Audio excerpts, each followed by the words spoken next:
नमस्कार दोस्तों, स्वागत है आपका नेक्स्ट आइज हिंदी के साप्ताहिक करंट अफेयर्स कार्यक्रम में। सबसे पहले देखते हैं भारतीय राजनीति और शासन व्यवस्था की ओर। गिग श्रमिकों के लिए सामाजिक सुरक्षा। हाल ही में कर्नाटक गिग श्रमिकों के लिए कानून लाने वाला दूसरा राज्य बन गया। कर्नाटक सरकार ने कर्नाटक प्लेटफॉर्म आधारित गिग वर्कर्स सामाजिक सुरक्षा और कल्याण विधेयक का प्रारूप संस्करण प्रस्तुत किया है। इसका लक्ष्य बोर्ड, कल्याण कोष और शिकायत प्रकोष्ठ स्थापित कर राज्य में प्लेटफॉर्म आधारित गिग वर्कर्स की सामाजिक सुरक्षा तथा कल्याण को विनियमित करना है। अब देखते हैं विधेयक से जुड़े प्रमुख बिंदुओं की ओर। कर्नाटक के श्रम मंत्री 2 एग्रीगेटर अधिकारी, 2 गिग वर्कर और एक सिविल सोसाइटी सदस्य को शामिल करते हुए एक कल्याण बोर्ड का गठन किया जाएगा। इस प्रारूप में एग्रीगेटर्स को हर सप्ताह भुगतान करने और भुगतान में कटौती के कारणों के बारे में श्रमिक को सूचित करने का आदेश दिया गया है। गिग श्रमिक बोर्ड के साथ पंजीकरण करने वाले सभी प्लेटफॉर्म पर प्रयोज्य विशिष्ट पहचान प्राप्त करने के लिए आवेदन कर सकते हैं। गिग श्रमिकों के लिए शिकायत निवारण तंत्र के साथ साथ योगदान के आधार पर सामान्य और विशिष्ट सामाजिक सुरक्षा योजनाओं तक पहुंच सुनिश्चित की जाएगी। अनुबंधों या कॉन्ट्रैक्ट्स को समाप्त करने की अधिक स्वतंत्रता तथा नियोक्ताओं या एम्प्लॉयर्स द्वारा अत्यधिक कार्य दबाव से बचना इस विधेयक के 2 लक्ष्य हैं। एग्रीगेटर्स के लिए यह अनिवार्य है कि वे गिग श्रमिकों के लिए सुरक्षित कार्य वातावरण बनाए रखें। एग्रीगेटर किसी भी कर्मचारी को लिखित में वैध कारण बताए बिना तथा 14 दिन की पूर्व सूचना दिए बिना नौकरी से नहीं हटा सकेंगे। प्रस्तावित कल्याण निधि का वित्त पोषण राज्य और श्रमिक योगदान के साथ साथ एग्रीगेटर्स से प्राप्त कल्याण शुल्क द्वारा किया जाएगा। विधेयक के अंतर्गत शर्तों का उल्लंघन करने वाले एग्रीगेटर्स के लिए मूल जुर्माना 5,000 रुपए से बढ़ाकर 1 लाख रुपए किया जा सकता है। अब जानते हैं कि गिग वर्कर्स कौन हैं। सामाजिक सुरक्षा संहिता 2020 के अनुसार गिग वर्कर या गिग श्रमिक वह व्यक्ति है जो पारंपरिक नियोक्ता कर्मचारी संबंध या एम्प्लॉय एम्प्लॉयर रिलेशन के दायरे से बाहर है। गिग वर्कर का काम अस्थायी होता है। गिग इकोनॉमी मुक्त बाजार प्रणाली है जिसमें अस्थायी पद सामान्य होते हैं और संगठन अल्पकालिक अनुबंधों के लिए स्वतंत्र श्रमिकों के साथ एकत अनुबंध करते हैं। नीति आयोग की 2022 की रिपोर्ट का अनुमान है कि भारत में 2029-30 तक लगभग 235 लाख गिग वर्कर होंगे। अब जानते हैं डिजिटल भारत निधि के बारे में। हाल ही में दूरसंचार विभाग ने डिजिटल भारत निधि परियोजना को लागू करने के लिए मसौदा नियम जारी किए।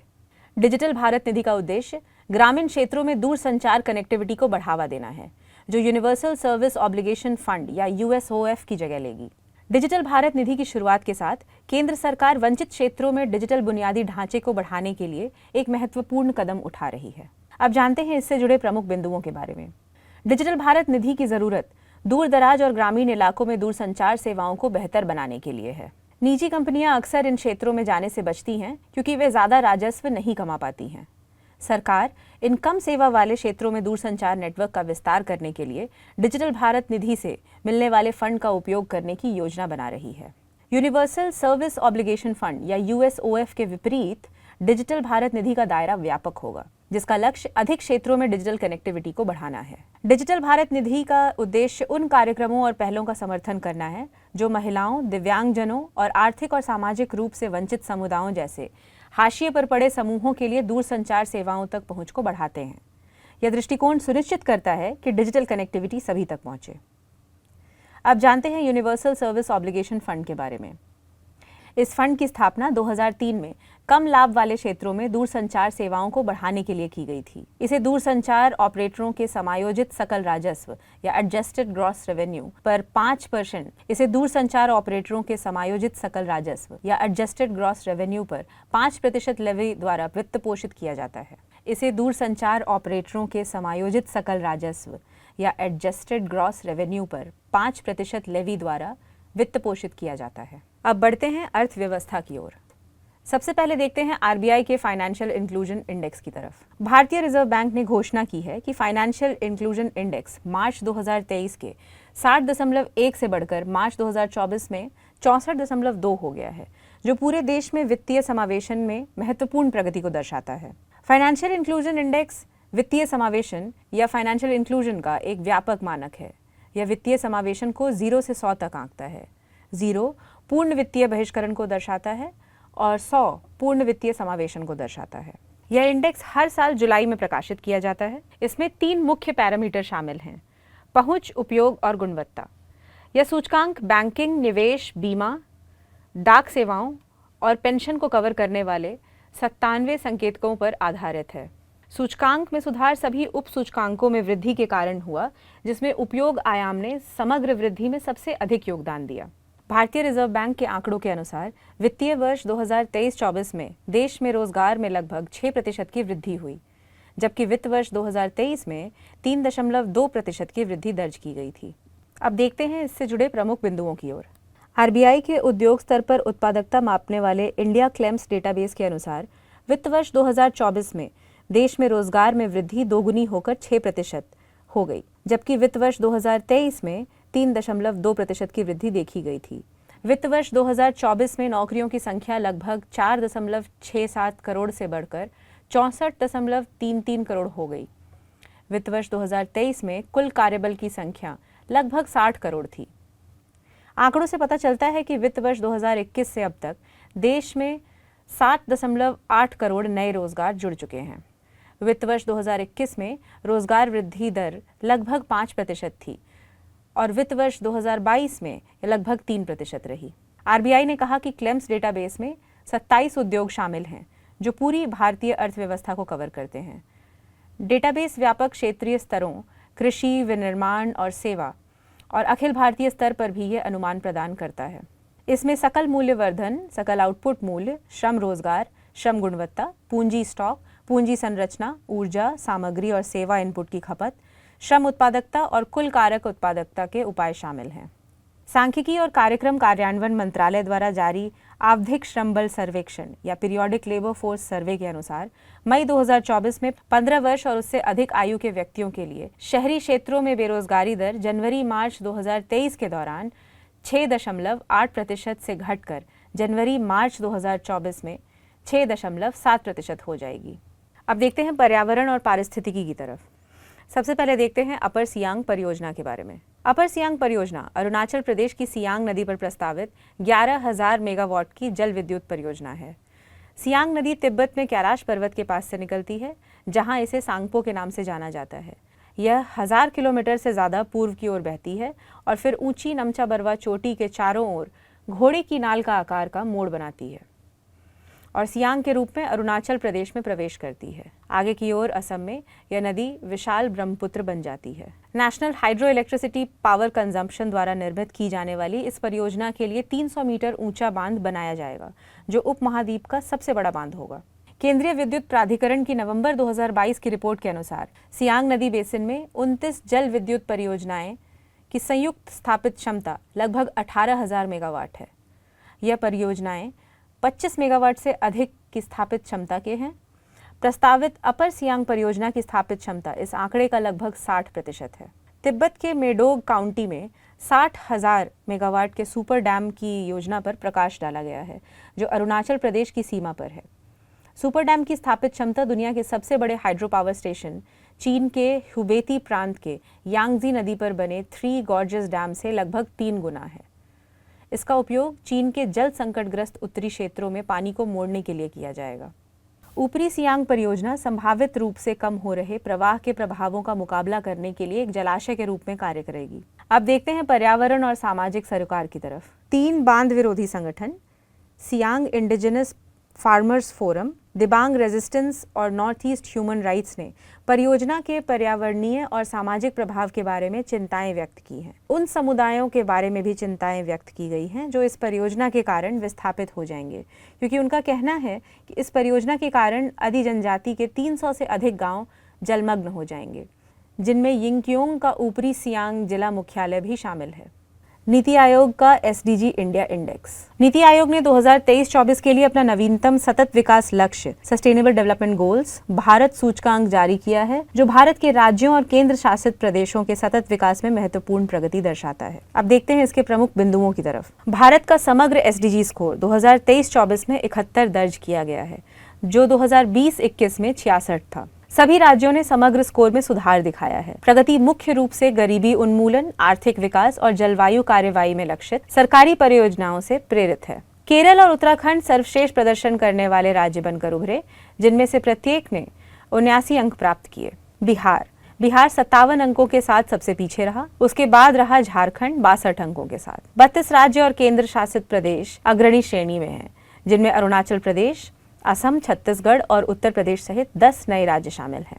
अब जानते हैं कि एसडीजी इंडिया इंडेक्स क्या है। SDG India index NITI Aayog द्वारा विकसित एक उपकरण है जो संयुक्त राष्ट्र द्वारा निर्धारित सतत विकास लक्ष्य के प्रति भारत की प्रगति को मापने और ट्रैक करने के लिए है। सूचकांक सतत विकास लक्ष्यों के स्थानीयकरण का समर्थन करता है तथा राज्यों को इन लक्ष्यों को अपनी विकास योजनाओं में एकीकृत करने के लिए प्रोत्साहित करता है। यह नीति निर्माताओं के लिए अंतराल की पहचान करने तथा वर्ष 2030 तक सतत विकास प्राप्त करने की दिशा में कार्यों को प्राथमिकता देने के लिए एक बेंचमार्क के रूप में कार्य करता है। यह सूचकांक राष्ट्रीय प्राथमिकताओं से जुड़े संकेतकों का उपयोग करके 16 सतत विकास लक्ष्यों के अंतर्गत राज्यों और केंद्र शासित प्रदेशों के प्रदर्शन का आकलन करता है। एसडीजी इंडिया इंडेक्स राष्ट्रीय संकेतक ढांचे नेशनल इंडिकेटर फ्रेमवर्क से जुड़े 113 संकेतकों का उपयोग करके राष्ट्रीय प्रगति को मापता है। 16 सतत विकास लक्ष्यों के लिए लक्ष्य के अनुसार स्कोर की गणना की जाती है तथा प्रत्येक राज्य या संघ राज्य क्षेत्र के लिए समग्र अंक निकाले जाते हैं। सूचकांक के समग्र अंक की गणना में लक्ष्य 14 या जलीय जीवन को शामिल नहीं किया गया है क्योंकि यह केवल 9 तटीय राज्यों से संबंधित है। अब देखते हैं अंतर्राष्ट्रीय संबंधों की तरफ। भारत रूस वार्षिक शिखर सम्मेलन। मॉस्को में आयोजित 22वें भारत रूस वार्षिक शिखर सम्मेलन में प्रधानमंत्री नरेंद्र मोदी और राष्ट्रपति व्लादिमीर पुतिन ने कई मुद्दों पर चर्चा की। शिखर सम्मेलन का उद्देश्य दोनों देशों के बीच रणनीतिक साझेदारी को मजबूत करना था, खासकर मौजूदा भू राजनीतिक तनावों के मद्देनजर। एक अन्य घटनाक्रम में रूस ने एक महत्वपूर्ण आर्थिक मील का पत्थर हासिल किया है।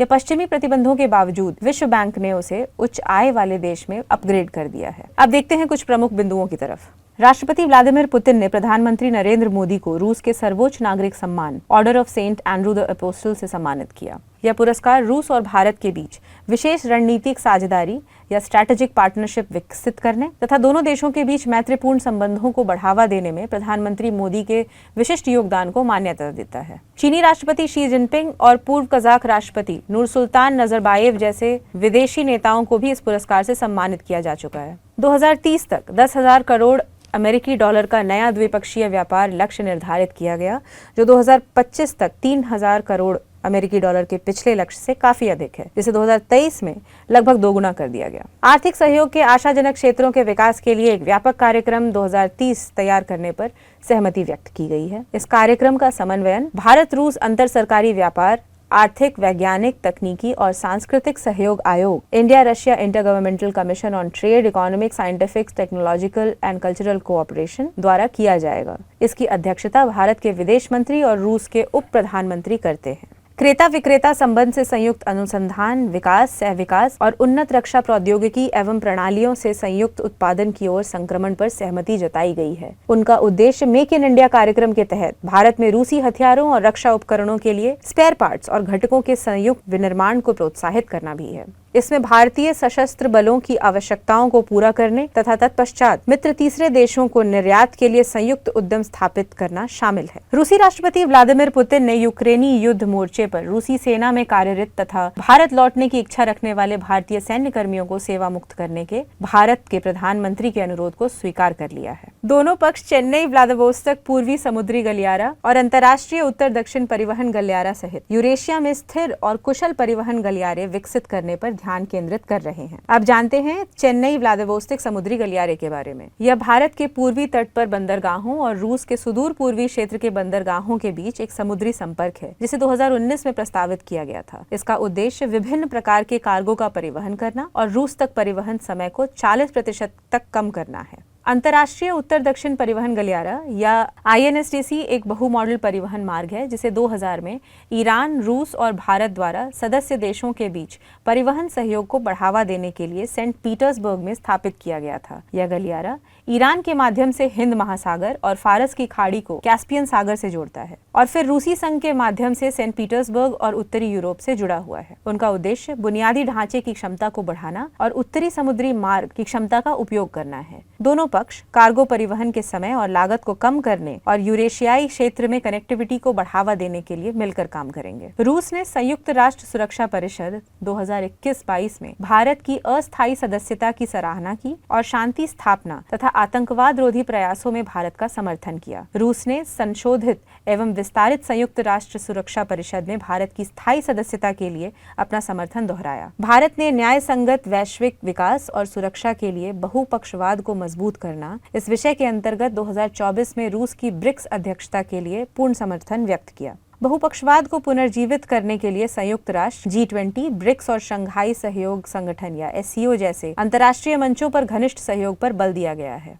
भारतीय पक्ष ने International Solar Alliance, coalition for disaster resilient infrastructure और अंतर्राष्ट्रीय बिग कैट गठबंधन में रूस के शामिल होने की आशा व्यक्त की है। जलवायु परिवर्तन से निपटने और जलवायु परिवर्तन पर संयुक्त राष्ट्र फ्रेमवर्क कन्वेंशन और पेरिस समझौते के लक्ष्यों को प्राप्त करने की प्रतिबद्धता व्यक्त की गई है, जिसमें निम्न कार्बन विकास या लो कार्बन डेवलपमेंट और हरित वित्त पोषण पर सहयोग शामिल है। दोनों पक्षों ने अंतर्राष्ट्रीय संगठित अपराध, धन शोधन, आतंकवादी वित्त पोषण और मादक पदार्थों की तस्करी से निपटने में बहुपक्षीय सहयोग को मजबूत करने की अपनी प्रतिबद्धता की पुष्टि की। अब देखते हैं भारत ऑस्ट्रिया संबंधों की ओर। भारत के प्रधानमंत्री ने ऑस्ट्रिया का आधिकारिक दौरा किया। यह 41 वर्षों में किसी भारतीय प्रधानमंत्री की ऑस्ट्रिया की पहली यात्रा थी, जो दोनों देशों के बीच राजनयिक संबंधों के 75वें वर्ष का प्रतीक है। इस यात्रा का उद्देश्य प्रौद्योगिकी, अर्थव्यवस्था और वैश्विक सुरक्षा सहित विभिन्न क्षेत्रों में सहयोग बढ़ाकर द्विपक्षीय संबंधों को नई ऊंचाइयों पर ले जाना था। अब देखते हैं इसके प्रमुख बिंदुओं की ओर। दोनों देशों ने स्वतंत्र और खुले हिंद प्रशांत क्षेत्र के प्रति अपनी प्रतिबद्धता की पुष्टि की, समुद्री सुरक्षा सुनिश्चित करने और संयुक्त राष्ट्र समुद्री कानून सम्मेलन जैसे अंतर्राष्ट्रीय कानूनों का पालन करने की बात कही। चर्चाओं में यूरोप और पश्चिम एशिया में विकास का आकलन शामिल था, जिसमें शांति बहाल करने और अंतर्राष्ट्रीय कानून के पालन पर विशेष ध्यान दिया गया, विशेष रूप से यूक्रेन संघर्ष के संबंध में। नेताओं ने भारत मध्य पूर्व यूरोप कॉरिडोर के शुभारंभ तथा इस पहल में शामिल होने की ऑस्ट्रिया की रुचि का स्वागत किया है। नेताओं ने हरित और डिजिटल प्रौद्योगिकियों, बुनियादी ढांचे, नवीकरणीय ऊर्जा और स्मार्ट शहरों पर ध्यान केंद्रित करते हुए भविष्योन्मुखी आर्थिक साझेदारी पर सहमति व्यक्त की। जलवायु परिवर्तन पर संयुक्त राष्ट्र फ्रेमवर्क कन्वेंशन के तहत अपनी प्रतिबद्धताओं को स्वीकार करते हुए दोनों देशों ने ऑस्ट्रिया की हाइड्रोजन रणनीति और भारत के ग्रीन हाइड्रोजन मिशन पर विशेष ध्यान देने के साथ नवीकरणीय ऊर्जा पर सहयोग करने की प्रतिज्ञा की है। स्टार्टअप ब्रिज और ऑस्ट्रिया के ग्लोबल इंक्यूबेटर नेटवर्क तथा भारत के स्टार्टअप इंडिया के अंतर्गत आदान प्रदान जैसी पहलों को नवाचार और उद्यमशीलता को बढ़ावा देने के लिए महत्वपूर्ण बताया गया है। सांस्कृतिक कूटनीति की भूमिका को स्वीकार करते हुए योग, आयुर्वेद और अन्य सांस्कृतिक आदान प्रदान को बढ़ावा देने के प्रयासों पर बल दिया गया। दोनों नेताओं ने बहुपक्षवाद के प्रति अपनी प्रतिबद्धता दोहराई और संयुक्त राष्ट्र में व्यापक सुधारों का समर्थन किया। भारत ने 2027-28 की अवधि के लिए ऑस्ट्रिया की UNSC उम्मीदवारी के लिए अपना समर्थन दोहराया, जबकि ऑस्ट्रिया ने 2028-29 की अवधि के लिए भारत की उम्मीदवारी के लिए अपना समर्थन व्यक्त किया। अब देखते हैं विज्ञान और प्रौद्योगिकी की ओर। सबसे पहले देखेंगे एक्सियम 4 मिशन। भारतीय अंतरिक्ष अनुसंधान संगठन इसरो ने संयुक्त राज्य अमेरिका के national aeronautics and space administration NASA के सहयोग से इंटरनेशनल स्पेस स्टेशन के लिए एक्सियम 4 मिशन के लिए अपने 4 प्रशिक्षित गगनयान अंतरिक्ष यात्रियों में से 2 को चुना है। अब देखते हैं इनके प्रमुख बिंदुओं की ओर। नासा और अमेरिकी निजी वित्त पोषित अंतरिक्ष अवसंरचना डेवलपर एक्सियम स्पेस ने इंटरनेशनल स्पेस स्टेशन के लिए चौथे निजी अंतरिक्ष यात्री मिशन के लिए एक आदेश पर हस्ताक्षर किए। इसका लक्ष्य फ्लोरिडा के केनेडी स्पेस सेंटर से अगस्त 2024 में प्रक्षेपण करना है।